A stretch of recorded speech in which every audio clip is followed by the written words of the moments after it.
Hello everyone, No One a Consequence here with episode 2 of a new series called High Level Dungeons & Dragons Campaign Playthrough. And this is the player character roster. There are 7 characters being run by 5 different players. And here is the roster of both human and animal NPCs associated with the party. Where we left off last time, the characters were attending a soiree hosted by Prince Thrommel and Lady Jolene in their honor. King Belvar announced that tomorrow he would proclaim a national holiday to celebrate the characters' victory over evil and the creation of the new barony. He also said that there would be public games, including a chariot race, and that the characters should participate as a means of introducing themselves to the common people. Next morning, the characters awoke to servants bringing them breakfast in their rooms. After breakfast, the characters were called downstairs and found carriages waiting to take them into town. King Belvar, Prince Thrommel, and the others were already waiting in their carriage, so the characters climbed aboard as well. After a pleasant ride into town, the carriages stopped in front of a large building located near the city center. This turned out to be an amphitheater with a large crowd already gathered in the seating area. After greeting everyone, King Belvar introduced the characters to the citizens of Furyondy. He explained that these were the people responsible for rescuing Prince Thrommel from the Temple of Elemental Evil. At this, the crowd broke into cheers and applause. King Belvar then briefly recounted the characters' adventures against the giants in the Underdark and in the Abyss. And finally, the king announced the formation of the new barony, which the characters would assume control over.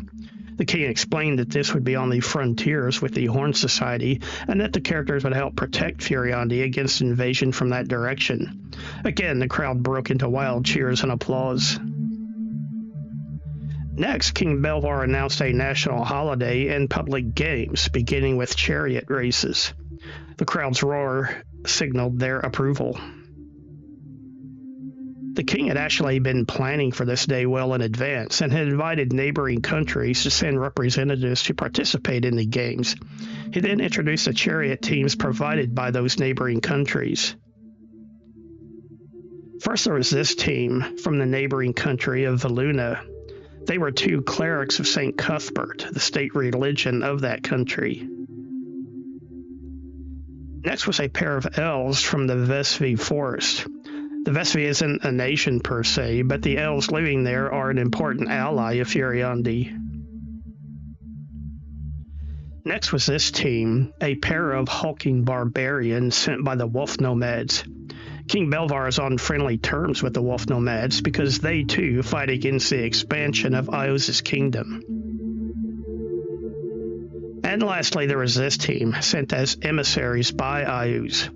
King Belvar did not invite Ios to send anyone, but this team arrived anyway. Obviously, spies had alerted the Demon Lord to what was going on.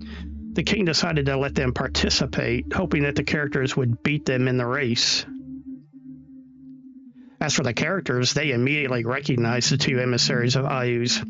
They were part of a group of Ios clerics, against whom Varus won a bidding war during an auction in the Drow city of Erelhai Sinlu. This happened in episode 74 of the Vault of the Drow series, if you want to go back and watch it. In any case, it appeared that Ios had sent these 2 here in an effort to recover some lost prestige through winning a chariot race against the characters. As for the characters, we already know that Varus and Gorbadoc had decided to team up. And it was only natural that Aramis and Thorol and Garrett and Obrak would team up, since those pairs of characters are run by the same players. That left Niobe as the odd person out. So she decided to use Jasmine as her chariot driver, since that NPC is already an experienced animal handler and wagon driver.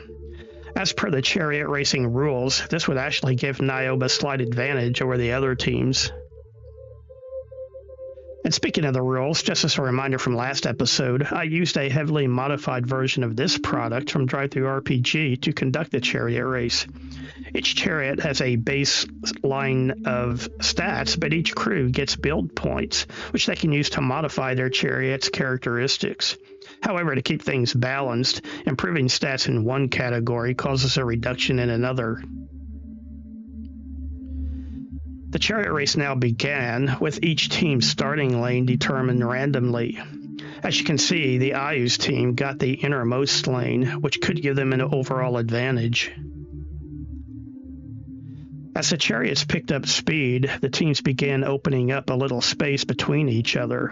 However, early on, it was still a tight race. The actual number of spaces a chariot can move each round is determined by dice rolls, with various modifiers applied.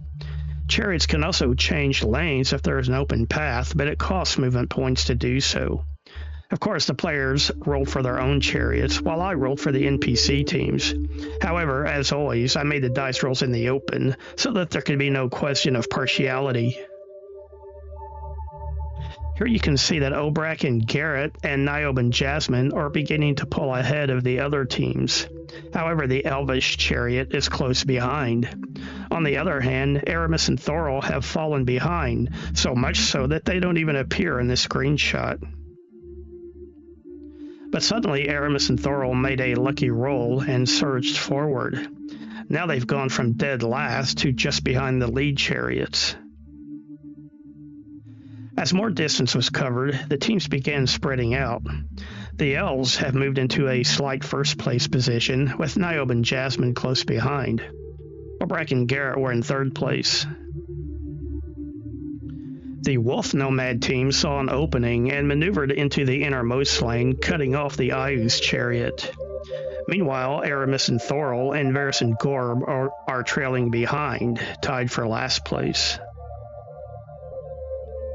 I now had to take a zoomed-out screenshot to capture all the teams in a single view. As you can see, by this point, Niobe and Jasmine have taken a very comfortable lead. The Valuna chariot is in a distant second, while the other teams all jockey for position in the rear.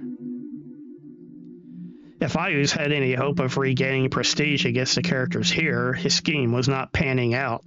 As you can see, his chariot is in dead last place. Zooming back in, Obrak and Garrett have caught up to the Elves during the turn, gaining a spot in the inside lane. Aramis and Thorol are just behind them. This forced the other chariots to swing wide during the turn.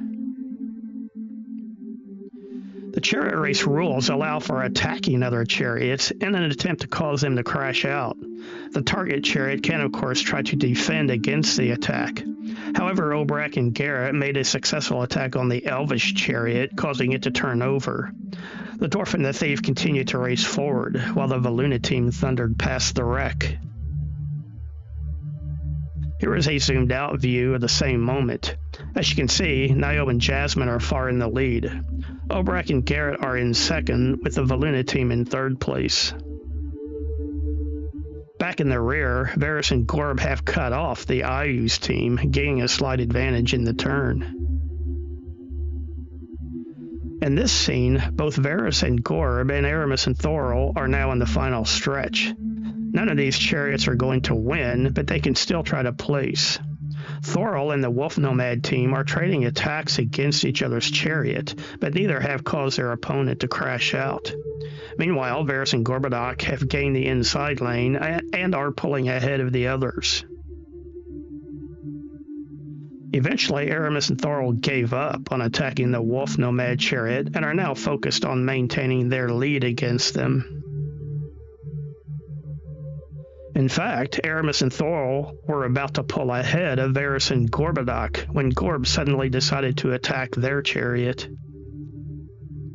Gorb rolled exceptionally well on his attack roll and caused Aramis and Thorol to crash out. Both he and Varys laughed hysterically as they pulled away from the wreck. Thorol climbed out from under the overturned chariot and looked as he was about to begin casting. This inspired Varys and Gorb to drive even faster, hoping to get out of range of whatever Thorol had in mind. Back to the front of the race, Niobe and Jasmine maintained their lead, while Obrecht and Garrett kept a distant second place. And lagging far behind them, in third place, was the Valuna chariot. In this scene, Niobe and Jasmine have officially won the race, reaching the end of the return stretch first. It seemed clear that Obrecht and Garrett would come in second, but Varys and Gorb still hoped that they might get lucky and beat the Valuna team for third place. Back in the rear, the Wolf Nomad chariot still thundered along, with the Ayus team in a distant last place. Here is a zoomed-out view showing everyone's position at the moment Niobe and Jasmine won the race. And here is a way zoomed-out view of that same scene.